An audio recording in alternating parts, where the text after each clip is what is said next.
Assalamu alaikum my YouTube family. My name is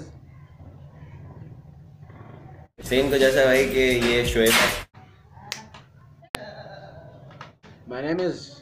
Shoaib Mark and welcome to my new vlog.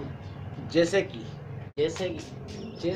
आपको पता होगा कि नया साल आने वाला है और एक बात बता दूं, सिर्फ एक कि नया साल फ्राइडे के पहले दिन से आगाज़ हो रहा है।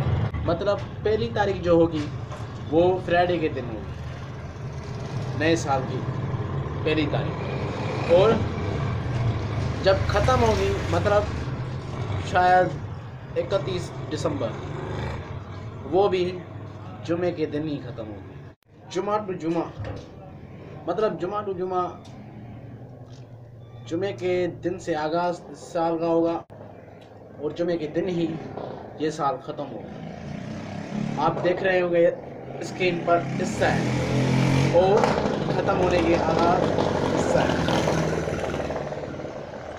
आई होप कि ये आने वाला साल आपके लिए और हमारे लिए बेहतरीन साल हो। आपने जो भी रेजोल्यूशन बनाए हैं अपने इस नए साल के लिए, सब के सब पूरे हो जाए।